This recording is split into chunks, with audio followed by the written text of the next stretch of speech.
नमस्ते। तो एक सूत्र में बुद्ध कहते हैं कि अपमादेन भिक्खवे संपादेथ। वैसे जो अंतिम वचन बुद्ध के थे वो भी यही थे कि वै धम्मा संखारा अपमादेन संपादेथ। मतलब ये जो संस्कार हैं, जो हमारे कर्म संस्कार हैं, ये सब वय धर्म है। मतलब ये ख़त्म हो जाएंगे, ख़त्म हो सकते हैं अगर आप डिलीजेंटली, आप बिल्कुल जागरूकता से, बिना लापरवाही के शील समाधि प्रज्ञा का जीवन जीते रहें तो ये निकल जाएंगे।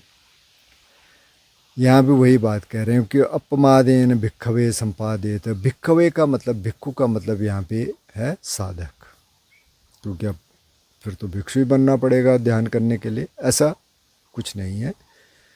बुद्ध ने कहा वो जो फोर फोल्ड संघ की बात है कि भाई भिक्षु संघ है, भिक्षुणी संघ है, गृहस्थ पुरुषों का संघ है, गृहस्थ स्त्रियों का संघ है। तो 4 संघ है। भिक्षु का मतलब साधक जो ध्यान कर रहा है। तो उन्होंने कहा अपमादेन, बिल्कुल जागरूक होके, बिना लापरवाही के रोज करना है। और बुद्ध उत्पादो दुर्लभो लोकस्मिन, इस लोक में मतलब इस संसार में, एक तो संसार को लोक कहा और एक इसको भी लोक कहा, जो बॉडी माइंड जिसको हम कहते हैं, शरीर मन, उसको भी लोक कहा। लेकिन यहाँ वो उस लोक की बात कर रहे हैं कि जो संसार है उसमें बुद्ध का पैदा होना कि बहुत दुर्लभ है, बहुत रेयर है। वो जो बुद्धिस्ट स्क्रिप्चर्स हैं उसमें कहा जाता है कि कई बार कई कल्प ऐसे बीत जाते हैं कि उसमें कोई बुद्ध पैदा नहीं होता। एओन मतलब कि जब ये वर्ल्ड सिस्टम बनना शुरू होता है और जब ख़त्म हो जाता है वो एक एओन है। तो वो तो बिलियंस ऑफ ईयर्स की बात हो गई, कोई बुद्ध नहीं होता है। लेकिन इस एओन में, इस कल्प में जो गौतम बुद्ध थे वो चौथे बुद्ध हैं, और एक और बुद्ध भी होंगे, अरिमैत्य। इसका मतलब अभी इस कल्प को काफ़ी चलना है। जैसे कई भविष्यवाणियाँ होती हैं ना कि अरे ये तो ख़त्म होने वाला है, पता नहीं अब तक। वैसे कई बार तो ख़त्म होने की भविष्यवाणी हो चुकी है। ये तो 1970-75 से सुन रहे हैं। तो खैर अभी तक तो कुछ हुआ नहीं। अब कह रहे हैं कि जी मिडिल ईस्ट में तो हो गया, शुरू हो गया, यहीं से होना है। चलता रहता है। लेकिन अकॉर्डिंग टू बुद्धिस्ट स्क्रिप्चर्स अभी हज़ारों साल हैं जब नया बुद्ध आएगा। और नया बुद्ध तब आता है जब ये टीचिंग ख़त्म हो जाती है इस बुद्ध की। ऐसा according to the Buddhist scriptures जो पाली कैनन है उसके हिसाब से मैं बात बता रहा हूँ। मुझे नहीं मालूम कि कब ये टीचिंग कब तक रहेगी और कब ख़त्म होगी, लेकिन ऐसा कहा जाता है। लेकिन वो कह रहे हैं कि बुद्ध का होना बहुत दुर्लभ है, ये तो हम समझ सकते हैं। 2500 साल से टीचिंग चल रही है, बहुतों का इसने फ़ायदा हुआ। उससे पहले क्या होगा पता नहीं, क्या होता होगा। कुछ तो लोग करते होंगे, लेकिन ऐसी क्लियर टीचिंग जो आपको शील समाधि प्रज्ञा का बिल्कुल तार्किक रूप से आपको बताए और आप करें और आपका फ़ायदा हो, तो ऐसा कम होता है। तो उन्होंने कहा ये बहुत दुर्लभ है। मनुष्य भाव दुर्लभ हो, और मनुष्य का होना बहुत दुर्लभ है। अभी जो मनुष्य वाली कहानी है कि मतलब इस जन्म में आपको मनुष्य योनि मिली, आप आदमी बने, तो ये बहुत दुर्लभ है। अभी वैदिक ट्रेडिशन में भी है, शायद और ट्रेडिशंस में भी हो। नहीं तो या तो फिर पशु पक्षी या उससे नीचे का जीवन मिल सकता है, या फिर ऊपर का मिल सकता है। आप कहेंगे ऊपर का तो बहुत अच्छा है, देवलोक में चले जाएं, अगर वहाँ किसी का जन्म हो जाए तो जो बुद्धिस्ट स्क्रिप्चर के हिसाब से वहाँ बहुत सुख सुविधा है, दुख नहीं है।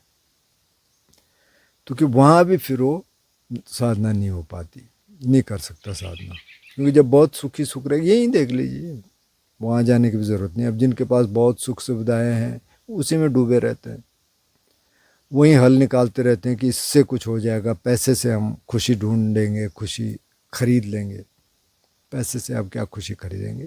एक लिमिट तक आपके पास होना चाहिए, रोटी कपड़ा मकान ठीक ठाक होना चाहिए। उसके बाद तो फिर पैसे से खुशी आती नहीं है। कोई मानसिक रोग आ गया तो पैसा क्या करेगा उसमें? आप डॉक्टर के पास जा सकते हैं, साइकियाट्रिस्ट के पास जा सकते हैं, तो वो क्या करेगा? आजकल साइकियाट्रिस्ट भी कहने लग गए वैसे कि थोड़ा ध्यान करो, तो अच्छा है, उधर जा रहा है।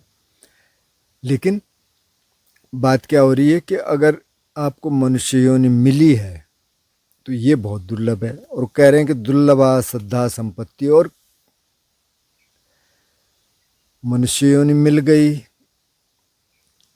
और आपके अंदर श्रद्धा है। श्रद्धा का मतलब कोई ब्लाइंड श्रद्धा नहीं है, जो ब्लाइंड फेथ है कि हाँ जी बिल्कुल हाथ जोड़ के उधर हैं, और अगर उन्होंने कुछ गलत कह दिया तो फिर श्रद्धा भी एकदम से ख़त्म हो जाती है, ऐसी वाली नहीं। ये श्रद्धा कब आ रही है? जब आपने थोड़ा सा मार्ग पे चलना शुरू किया, शील समाधि प्रज्ञा के जीवन जीना आपने शुरू किया और आपको फ़ायदा हुआ, वहाँ से वो श्रद्धा आई। तो कॉन्फिडेंस भी कह सकते हैं एक तरह से।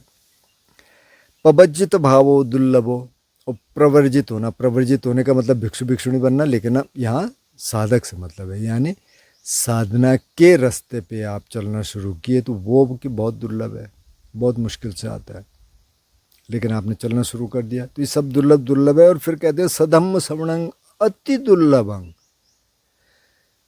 आपको ध्यान की बात सुनने का मौका मिला, ये कि अति दुर्लभ है, यहाँ पे अति लगा दिया, बाकी तो दुर्लभ दुर्लभ का, दुर्लभ मतलब रेयर, लेकिन ये कि एक्सट्रीमली रेयर कि आपको ध्यान की बात पता चली। वो आप देख लीजिए, आप जीवन कितनों को पता है आपको पता है, लेकिन और किस किस को पता है, या पता हो के भी निकल जाता है ऊपर से, क्योंकि ज़्यादा कुछ अनुभव नहीं होता, या हमने ऐसे देखा नहीं होता कि किसी की ज़िंदगी बदली, या बदल भी गई तो हमको लगता है अरे ऐसी है।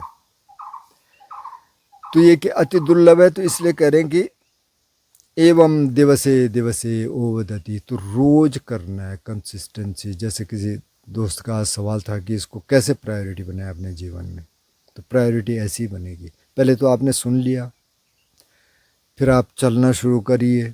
अब आपने चलना शुरू कर दिया तो आप उसको कंसिस्टेंटली रखिए, रोज़ करना है मेरे को 10 मिनट, फिर थोड़ा बढ़ाएंगे, बढ़ेगा, क्योंकि अगर उसका फ़ायदा नज़र आएगा।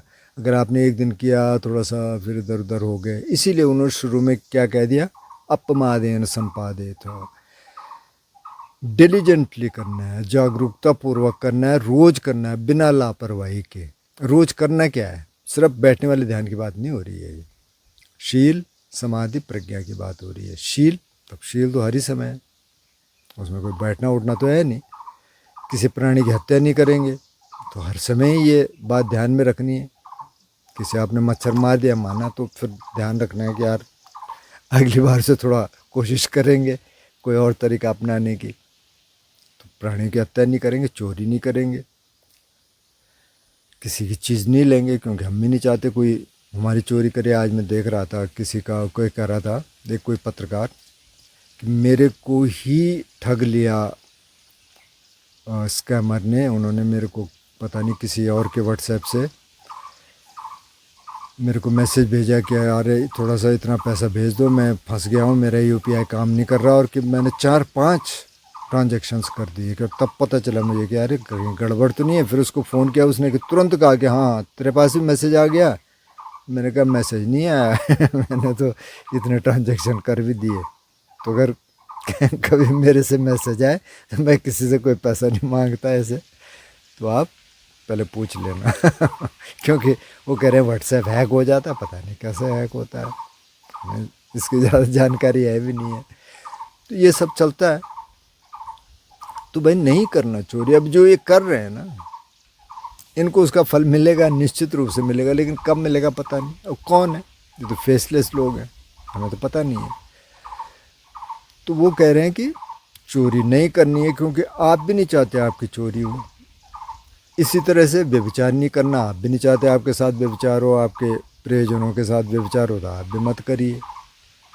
झूठ नहीं बोलना, क्योंकि आप भी नहीं चाहते आपसे कोई झूठ बोले, आप भी मत बोलिए। नशा नहीं करना, नशा इसलिए नहीं करना कि वो प्रमाद ही चीज़ है, नशा कर लेंगे तो फिर ध्यान कर नहीं सकते, फिर सारे शील टूट जाएंगे। इसलिए नशा नहीं करना है। दिवसे दिवसे ओवदति, और ये रोज का काम है, ये एक दिन का काम नहीं है कि अच्छा ठीक है आज ध्यान कर लिया हमने, जैसे कई लोग करते हैं बाय द वे, ऐसे मैंने देखा है। ख़ास तौर पे वेस्टर्नर्स को मैंने देखा है, हालांकि वेस्टर्नर्स काफ़ी अच्छे ध्यान करने वाले भी हैं, लेकिन कई बार मैंने ऐसे भी देखा कि सेंटर में तो बहुत सीरियस हैं और जैसे ही बाहर जाएंगे फिर वही शुरू हो जाएगा।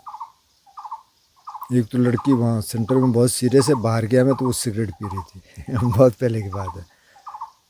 तो मैंने उसकी तरफ देखा तो मेरे से करी, डोंट जज मी मैंने कहा मैं नहीं जज कर रहा भाई।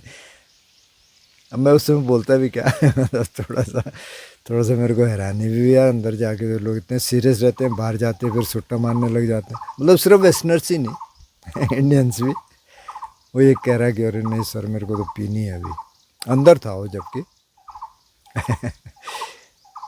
खैर तो वो नहीं, ऐसे नहीं होता है, आपको इससे अलग रखना पड़ेगा इसको, और रोज़ करना पड़ेगा कंसिस्टेंटली। अगर 10 मिनट करते हैं तो आप रोज़ करिए, तब आपको पता चलेगा महीने 2 महीने में कि इसका कोई फ़ायदा है। नहीं करेंगे, एक दिन कर दिया या कभी रिट्रीट कर दिया, हाँ जी आज तो 5 घंटे हमने बैठे, और फिर एक हफ्ते नहीं किया, तो उस 5 घंटे का फ़ायदा होगा। लेकिन अगर आप 5 घंटे न भी करते, आधा ही घंटा करते, 1 ही घंटा करते, लेकिन रोज़ करते, तो उसका फ़ायदा ज़्यादा होगा। तो इसलिए इसको कंसिस्टेंटली रखना है। शील तो हर ही समय है, उसे बैठने से कोई मतलब है भी नहीं है, लेकिन ये जो बैठने वाला ध्यान है ना, ये उसको बल देगा।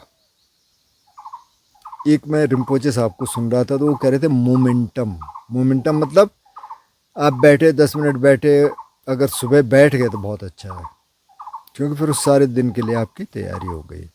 उस समय ये भी कंटेम्पलेट करिए मेरे को आज क्या क्या करना है और क्या नहीं करना है। जो जो गलत चीज़ें मैं करता हूँ उसको मेरे को नहीं करना है, जो सही चीज़ है उसको मेरे को करना है। तो फिर ये ज़िंदगी में आएगा धीरे धीरे, फिर ये आपका एक फोर्स बनेगी,